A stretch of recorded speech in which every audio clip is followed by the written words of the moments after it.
अभी आ रही है आपकी और हमारी दीपावली, पर इसके बाद में ये अमावस्या निकलने के बाद जब कार्तिक की पूर्णिमा आएगी, तो कार्तिक की पूर्णिमा के पहले से जो 5 दिन गिने जाते हैं, कार्तिक की पूर्णिमा के दिन 5वां दिन होना चाहिए। ये 5 दिन जो 5वीं गण के गिने जाते हैं, इसको कहते हैं देव दीपावली। तो क्या करना है कि ये 5 जो अशांति आने के केंद्र हैं, जहां से हमें अशांति मिल रही है, कभी संसार वालों से, कभी संपत्ति से, कभी संसार से, कभी संबंधों से, कभी स्वास्थ्य से, कभी संतान से, ये 5 जगह से जो अशांति आ रही है, तो 5 दिन जो देव दीपावली के आते हैं उसका स्मरण करें। देव दीपावली के समय पर भगवान देव दीपावली के समय पर इसको साधने का प्रयास करें। देव दीपावली के जो 5 दिन हैं, उन 5 दिन में आप अपना क्रम, शंकर भगवान को जब जल चढ़ाने के लिए शिवालय की ओर जाओ, जाते हो रोज? सब लोग जाते हो? हर हर 5 दिन जो देव दीपावली के होते हैं, उन 5 दिन में शंकर भगवान को जब जल चढ़ाने के लिए जाओ, तो एक नियम ले लो कि 5 दिन में शंकर भगवान को जब जल चढ़ाने के लिए जाऊंगी, तो शिव जी को जल चढ़ाने के लिए लेकर जाऊंगी, उससे पहले मैं आंवले के वृक्ष के नीचे थोड़ा सा जल छोड़कर, बेलपत्री के वृक्ष के नीचे थोड़ा सा जल छोड़कर, पीपल के वृक्ष के नीचे थोड़ा सा जल छोड़कर, उसके बाद अशोक सुंदरी वाली जगह, अशोक सुंदरी की जगह सब जानते हो, अशोक सुंदरी वाली जगह पर जल छोड़कर, फिर गौरा पीठिका, पार्वती जी का हस्तकमल, उस पर जल छोड़कर, फिर भगवान शंकर के ऊपर मैं जल समर्पित करूंगी। जल चढ़ाने का मुख मेरा उत्तर का होगा, अर्थात आप दक्षिण में खड़े होगे, जल चढ़ाओगे तो उत्तर में बहकर जाएगा। 5 दिन अगर आपने ये 5 दिन का नियम धारण कर लिया शंकर को जल चढ़ाने का, तो ये निश्चित है 5 स्थान से जो हमें अशांति मिलती है, मन में पूरे वर्ष शांति बनी रहेगी, कभी क्लेश नहीं।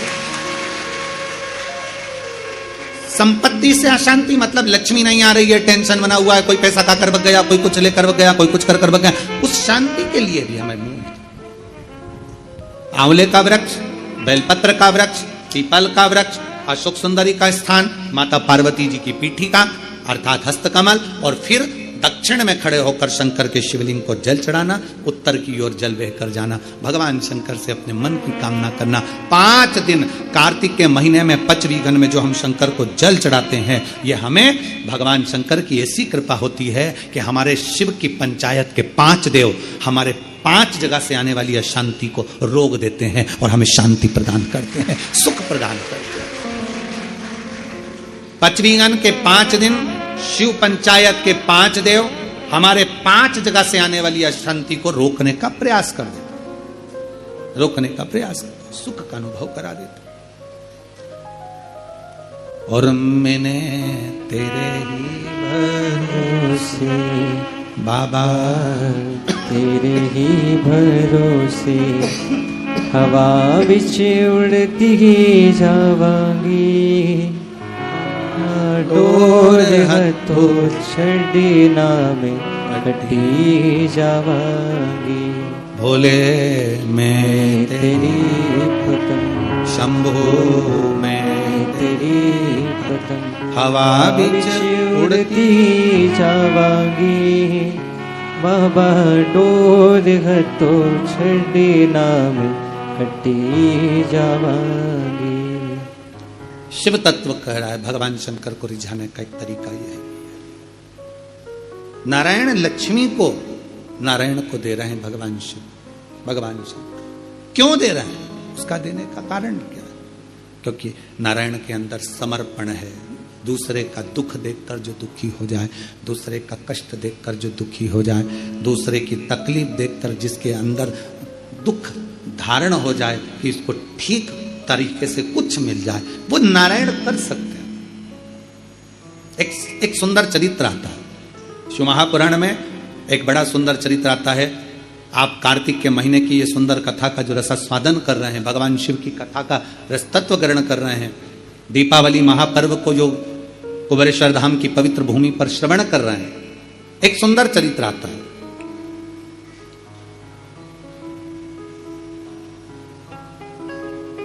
कांचीपुरम में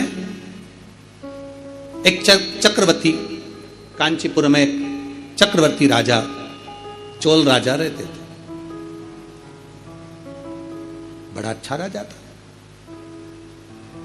सबके प्रति समर्पण का भाव है, सबका सम्मान करना, सबका आदर करना, सबका सत्कार करना, सबको अच्छा देना, सबका अच्छी व्यवस्था करना, सबके प्रति समर्पण का भाव रखते, और होना भी चाहिए। राजा का एक अधिकार है कि अपने क्षेत्र में, जिस स्थान का, जिस क्षेत्र का राजा है, उस क्षेत्र में धर्म का प्रचार हो, यह राजा का सबसे बड़ा उद्देश्य होना चाहिए। अपने क्षेत्र में धर्म का ध्वज लहराता रहे, यह राजा का सबसे बड़ा उद्देश्य होना चाहिए। अब शास्त्र कह रहा है, चरित्र कर रहा है, शिव महापुराण का बड़ा सुंदर संवाद कर रहा है, शिव चर्चा कर रही है। एक सुंदर आनंद से कांचीपुर में चोल राजा रहते थे और चक्रवर्ती चोल राजा वहां निवास करते थे, जो आज भी चोल राज्य के नाम से प्रसिद्ध है। राजा जिस नगर में रहता, बड़े आनंद से शिवालयों की पूजन कराना, धर्म का कार्य करना, सत्कर्म करना, भगवत भजन करना, नाम स्मरण करना, नाम उच्चारण करना और संपूर्ण क्षेत्रवासियों के कल्याण की बात करना, चोल राजा का निवास। चोल राजा नारायण भगवान के भी उपासक थे और चोल राजा शिव के भी उपासक थे। ऐसा ही उस एक राज्य में, उस राज्य के अंतर्गत, जैसे चोल राजा भगवान नारायण की आराधना करते हैं, जैसे चोल राजा भगवान शिव की आराधना करते हैं, वहीं पर एक ब्राह्मण रहता था जिसका नाम था विष्णुदास, जिसका नाम विष्णुदास था। विष्णुदास जिसका नाम, और वो भी भगवान शिव की आराधना करने वाला, भगवान नारायण की आराधना करने वाला, भगवान की अविरल भक्ति में डूबने वाला, भगवान की अविरल भक्ति में डूबा। और मैंने तेरे ही भरोसे बाबा, तेरे ही भरोसे हवा बीच उड़ती जावांगी बाबा, डोर है तो छड़ी ना मैं कटी जावांगी, भोले मैं तेरी पतंग, शंभू मैं तेरी पतंग।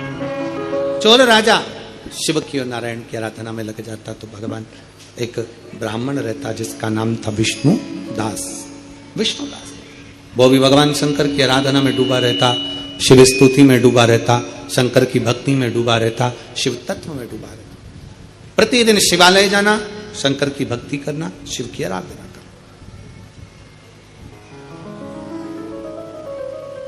भगवान शंकर की अविरल भक्ति में डूब जाना और दिन प्रति भगवान शिव के नाम का स्मरण करना। श्री शिवाय नमस्तुभ्यं, श्री शिवाय नमस्तुभ्यं, श्री शिवाय नमस्तुभ्यं, श्री शिवाय नमस्तुभ्यं, श्री शिवाय नमस्तुभ्यं, श्री शिवाय नमस्तुभ्यं, श्री शिवाय नमस्तुभ्यं, श्री शिवाय नमस्तुभ्यं, श्री शिवाय नमस्तुभ्यं, श्री शिवाय नमस्तुभ्यं, श्री शिवाय नमस्तुभ्यं, श्री शिवाय नमस्तुभ्यं। विष्णुदास शिव की आराधना में डूबा रहता, शंकर की भक्ति में डूबा रहता। एक बार चोल राजा भगवान शंकर के मंदिर में आए और शिवजी के मंदिर में आकर, नारायण के मंदिर में आकर उन्होंने ढेर सारे हीरे जवाहरत मोती माणिक सब चढ़ा, सब कुछ समर्पित कर दिया। माता लक्ष्मी का पूजन करते हो दीपावली पर, ऐसा कोई घर नहीं, सनातन धर्म में ऐसा कोई घर नहीं जहां माता लक्ष्मी का पूजन नहीं होता दीपावली पर। 31 अक्टूबर को जब आप मां लक्ष्मी का पूजन करोगे, माता लक्ष्मी की जब पूजन करो, जैसी आपके यहां पूजन होती है, जैसे आपके पूर्वज करते आए, जैसे आपके घर के ब्राह्मण देवता, जैसे आपके नगर के ब्राह्मण देवता जिस भाव से पूजन कराते हो, ब्राह्मण पूजन कराने आते हो तो ठीक, ना आते हो तो आपके घर में आप स्वयं जैसे माता लक्ष्मी का पूजन करते हो वैसे करो। पर 2 दिन जो आपने धनतेरस पर जो सिक्का रखा है थाली में, वैसा की वैसा ही सिक्का आपने रूप 14 के दिन थाली में रखा है, वही की वही थाली दीपावली के दिन भी पूजन में जैसी आप पूजन जमाते हो वैसे की वैसे ही जमाओ, जैसे करते हो वैसे की वैसे ही करो। पर साथ में वो पूजन की थाली एक पाटे पर लाल वस्त्र बिछाकर चौक पूर कर बड़े प्रेम से अन्न का दाना रखकर वो थाली वापिस रखी। और दीपावली के दिन भी वैसी की वैसी ही पूजन करना है। आप अपनी पूजन जैसे करते हो वैसा करो, पर साथ में वही कंकु, चावल, रोली, मोली, हल्दी सब चढ़ाकर भगवान को बड़े प्रेम से जो सिक्के रखे हैं उन सिक्कों की पूजन वैसी की वैसी करना है जो 2 दिन से आप करते आ। बस इतना याद रखें कि दीपावली के दिन जो आप लक्ष्मी का पूजन करें उसमें लक्ष्मी जी के सीधे हाथ की ओर घी का अखंड दीप, लंबी बत्ती का, और लक्ष्मी जी के उल्टे हाथ की तरफ तेल का लंबी बाती का अखंड दीप जलाना। अखंड दीप माता लक्ष्मी का जलाना। लक्ष्मी जी के उल्टे हाथ पर काय का दिया आएगा? जम के बोलो, तेल का, लंबी बाती का, और सीधे हाथ पर काय का आएगा? घी का दिया। दोनों दीप अखंड जलाना है, जो रात्रि को जलें सुबह तक वो जलते रहें, ऐसा दीप पर ध्यान देना है। और माता लक्ष्मी की पूजन कर कर जो सिक्के आपने रखे हैं उस पर 5 या 7 कमलगट्टे, हल्दी की गठान, अमरबेल के टुकड़े। पर इस पूजन में आपको हरी मूंग, खड़ी जो मूंग आती है हरी, उसको भी थोड़ा सा समर्पित करना है, और खड़ा धना और गुड़ की थोड़ी सी डली ये भी समर्पित करना। जो कमल का पुष्प हो, जो पुष्प आपके पास में हो लाल कलर का, वो माता लक्ष्मी को समर्पित करना है। चावल सफेद नहीं, पीले कलर कर भगवान माता लक्ष्मी को समर्पित करना है। हल्दी और कुंकु माता लक्ष्मी को समर्पित करना है, और माँ को भोग लगाकर बड़े प्रेम से माता की आरती कर कर झोली पसार कर प्रणाम करना है। प्रणाम कर कर जब आप पूजन पूर्ण हो जाए, बड़े प्रेम से आनंद से आप लोग भोजन आदि सब करने के बाद में रात्रि का जो समय रहे, दीपावली की रात्रि का 11 बजे के बाद 11:30 से लेकर 12:30 के बीच में प्रयास करना कि किसी भी एक वृक्ष के नीचे, या तो पीपल या बेलपत्र या आंवला, किसी भी एक वृक्ष के नीचे रात्रि के समय पर जाकर एक दीप अवश्य लगाना घी का, और वापिस लौट कर आकर प्रयास करना कि कोई एक सिक्का, कोई भी 1 रुपया 2 रुपया, कोई भी घर में चारों तरफ घुमाने के बाद वो सिक्का अपनी अलमारी में, तिजोरी में या दुकान में जिसमें आप रख सकते हो उसको रखना। फिर अगले वर्ष आपसे बात करेंगे कि वो तिजोरी खाली तो नहीं हुई, बाबा ने भंडार भर कर रखा कि नहीं, उसने भरा कि ना भरा। प्रयास करें। लक्ष्मी पूजन का बस पूजन जैसे करते हो, आपके जैसे ब्राह्मण ने बता दिया, जैसे माता पिता ने बता दिया, जैसे पूर्वजों ने बता दिया, जैसे घर में करते आए हो वैसी की वैसी लक्ष्मी पूजन करो। ज्यादा ढोंग प्रपंच में नहीं पड़ना, किसी ने कहा ऐसा कर दो ना, किसी ने कहा वैसा कर दो ना। अपने आनंद के साथ आप लक्ष्मी की साधारण पूजन जैसे करते आए हो वैसी की वैसे करो। बस वो सिक्के की पूजन आपको 5 दिन तक करना है। तो दीपावली के दिन कौन सा दिन हो जाएगा? 3रा दिन पूर्ण हो जाएगा। फिर पड़वा के दिन का नियम, फिर दूज के दिन का नियम अभी अपन कथा में सुनेंगे। नियम से धारण कर कर माता लक्ष्मी का स्मरण करिए। और धीमा बजाओ भोलानाथ डमरू, धीमा बजाओ, धीमा बजाओ भोलानाथ डमरू, धीमा बजाओ, धीमा बजाओ भोलानाथ डमरू, धीमा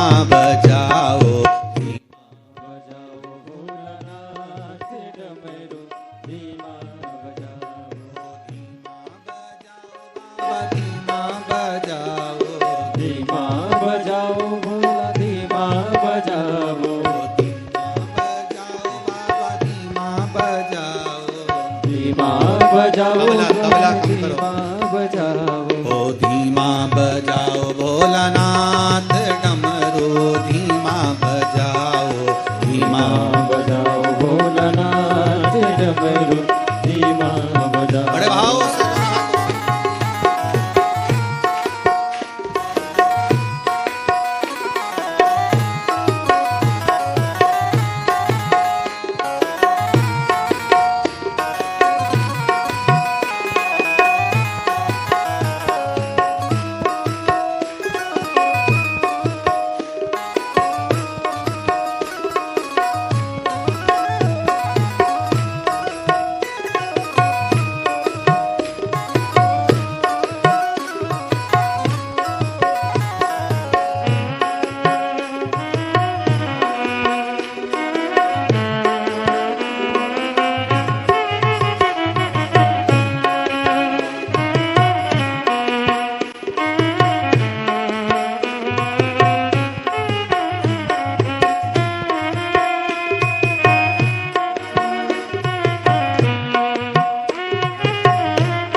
भाव से। डमरू की धुन सुनकर ब्रह्मा जी आए, डमरू की धुन सुन के ब्रह्मा जी आए, डमरू की धुन सुनकर ब्रह्मा जी आए, डमरू की धुन सुन के ब्रह्मा जी आए, ब्रह्मा जी आए संग विष्णु को लाए, ब्रह्मा जी आए संग विष्णु को लाए, ब्रह्मा जी आए संग विष्णु को लाए, ब्रह्मा जी आए संग विष्णु को लाए। ओ धीमा बजाओ भोलानाथ डमरू, धीमा बजाओ, धीमा बजाओ भोलानाथ डमरू, धीमा बजाओ, धीमा बजाओ भोलानाथ डमरू, धीमा बजाओ, धीमा बजाओ भोलानाथ डमरू, धीमा बजाओ। शंभो।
डमरू की धुन सुन के राम जी आए, डमरू की धुन सुन के राम जी आए, राम जी आए संग सीता को लाए, राम जी आए संग सीता को लाए, डमरू की धुन सुन के राम जी आए, डमरू की धुन सुन के राम जी आए, राम जी आए संग सीता को लाए, राम जी आए संग सीता को लाए। ओ धीमा बजाओ भोलानाथ डमरू, धीमा बजाओ, धीमा बजाओ भोलानाथ डमरू, धीमा बजाओ, ओ धीमा बजाओ भोलानाथ डमरू, धीमा बजाओ, धीमा बजाओ भोलानाथ डमरू, धीमा बजाओ। शंभो।